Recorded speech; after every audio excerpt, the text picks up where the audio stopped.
Halo semuanya, perkenalkan nama saya Kadar Manda. Dalam video ini, saya akan menjelaskan jenis-jenis gunung berapi di Indonesia serta kaitannya dengan tektonik lempeng. Gunung berapi adalah lubang kepundan atau rekahan dalam kerak bumi, tempat keluarnya cairan magma atau gas atau cairan lainnya ke permukaan bumi. Gunung api memiliki bentuk dan juga tipe. Ada 3 bentuk gunung api loh. Keberagaman bentuk gunung api ini terjadi karena adanya lipatan dan penumpukan kristal. Kira-kira apa saja ya ketiga bentuk gunung api tersebut? Yuk kita cek. Sesuai namanya, gunung api kerucut atau gunung api strato memiliki bentuk seperti kerucut. Gunung api ini merupakan yang paling banyak ada di permukaan bumi. Gunung api kerucut terjadi karena adanya erupsi efusif atau lelehan magma dan erupsi eksplosif atau letusan magma. Gunung api kerucut paling banyak terdapat di Indonesia. Contohnya adalah gunung berapi dan gunung merbabu. Kenapa ya diberi nama gunung api perisai? Ternyata gunung api perisai dinamakan demikian karena memiliki lereng yang landai seperti perisai. Faktor yang melatar belakangi terbentuknya gunung api perisai adalah karena adanya lava cair yang membeku. Proses pembekuan lava cair ini terjadi karena adanya erupsi efusif. Lelehannya kemudian membentuk badan gunung. Contoh gunung api perisai adalah Gunung Mauna Loa dan Kilauea yang terletak di Kepulauan Hawaii. Yang terakhir ada gunung api Mas, terbentuk karena letusan kuat yang kemudian membentuk timbunan eflata. Timbunan eflata ini berbentuk seperti corong.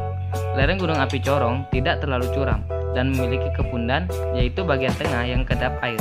Contohnya yaitu Danau Klakah di Gunung Lamongan. Apa ya kaitannya gunung berapi dengan tektonik lempeng? Yuk kita simak video penjelasan berikut ini. Pernahkah kalian berpikir bagaimana suatu gunung api dapat terbentuk?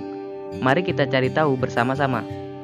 Planet kita ini, yaitu Bumi, memiliki 3 lapisan yang terdiri dari lapisan kerak bumi, lapisan selubung bumi, dan lapisan inti bumi. Pada lapisan kerak ini terjadi pergerakan yang kita sebut dengan teori tektonik lempeng. Lempeng bumi ini berbentuk padatan yang menjadikannya beberapa lempeng. Lempeng yang berada di lautan disebut dengan lempeng samudra, sedangkan lempeng yang berada di daratan disebut dengan lempeng benua. Masing-masing dari lempeng tersebut bergerak antara satu dengan yang lain. Pergerakan relatif dengan kecepatan 5-10 cm setiap tahunnya. Ada 3 jenis pergerakan lempeng. Yang pertama, gerakan lempeng saling menjauhi atau disebut divergen. Yang kedua, gerakan lempeng saling mendekati atau konvergen. Yang ketiga, gerakan sejajar berlawanan arah atau transform. Pergerakan antar lempeng inilah yang kemudian menyebabkan adanya rekahan pada struktur lapisan tanah bumi.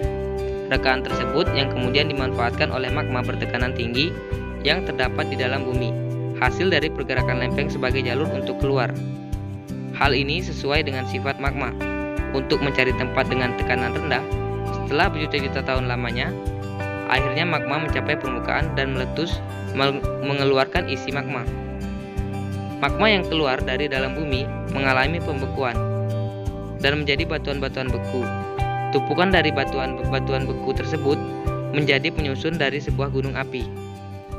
Itu saja penjelasan singkat dari saya mengenai gunung berapi serta kaitannya dengan tektonik lempeng. Terima kasih karena telah menonton and see you next video.